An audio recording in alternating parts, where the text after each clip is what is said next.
Welcome to Capital Diversity and Inclusion Consultants Introduction to Inclusion. Inclusion is the idea that every person has a right to be included, represented, and considered in the decision-making process. All too often, those who are in a minority or underrepresented group have their needs ignored by the majority when policies are created, considered, and implemented.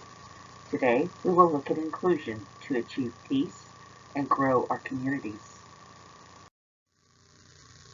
Inclusion means we value other people, lives, and ideas as much as we value our own. It does not matter what age, color, religion, or financial status you come from. It does not matter whether you are a man or a woman. It means that your voice is equally as important as all others, and that all voices deserve the respect of being listened to and included. By including representatives from all backgrounds, we learn tolerance, compassion, and understanding of those with different backgrounds and cultures. Inclusion enriches our communities. Inclusion should begin at home, should continue in schools, should be practiced in religions, and should be promoted by businesses and institutions. Finding ways to exclude or prohibit others from participating in self-governance is a sign of personal fear and political weakness.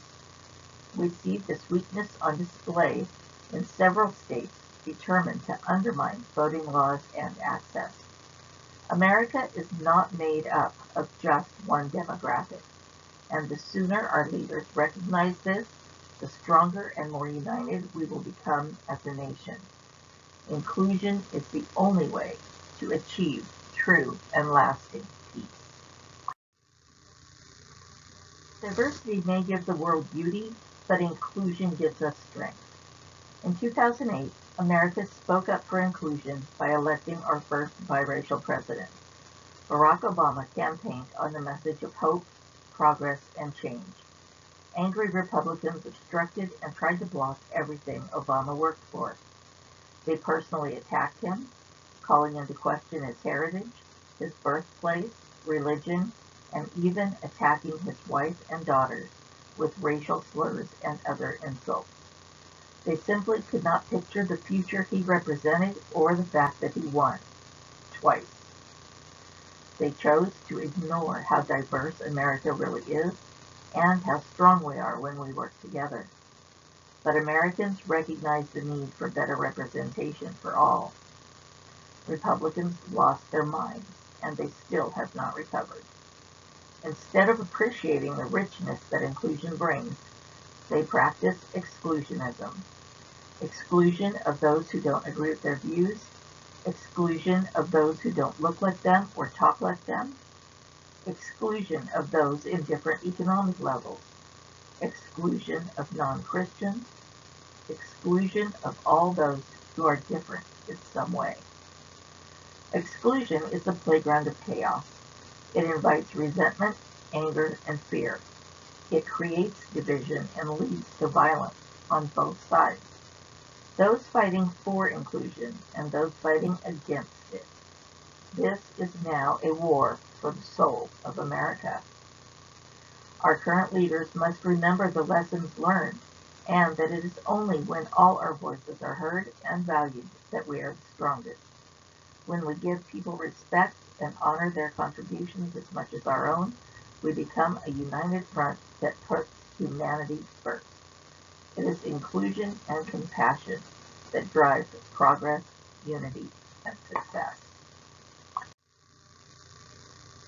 After the 2001 attack on the World Trade Centers in New York and on our Pentagon, our leaders wore a mantle of fear. Fear of immigrants, fear of Muslims, fear of terrorism, and they infected America with it. With George Bush leading us, we went to war. War against terrorism, war against the Middle East, war against Muslim Americans, Sikhs, and all immigrants. America lived in unrest and fear. In 2007, America was seeking change from who we were becoming, isolationists. After 8 years of being made to live in fear and to suspect anyone not white of being part of a terrorist group, America had had enough. It was time to grow, time to heal, and time to regain our unity and our strength. We found that in Barack Obama, a biracial man from Chicago who spoke to the heart of America. He offered us hope for a better, stronger, and kinder nation, a nation living in unity rather than fear. It was a message we needed when we needed it. Obama brought grace, gratitude, and a respect for those who spent a lifetime paving the way for his success. Chief among them, Representative John Lewis, who spent 60 years fighting for inclusion and the rights for African Americans to participate in and be a part of American democracy and leadership.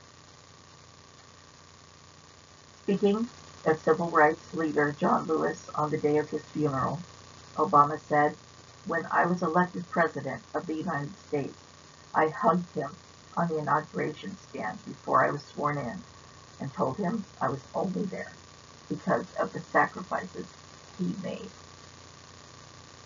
It was the message and the person we needed. America voted for inclusion, love, and peace in 2008 and again in 2012. With the help of Russian interference in our elections, we lost that strength when Donald Trump was appointed to office by the Electoral College after losing the election to Hillary Clinton. After living under an administration full of anger and racial bias, one that closed our borders, tried to build a wall to keep others out, and who openly supported white supremacists while undermining our democracy and our Constitution, we voted for inclusion and change again in 2020 when we chose Joe Biden and America's first black female, Kamala Harris, to carry on Obama's legacy and end the Trump reign of terror.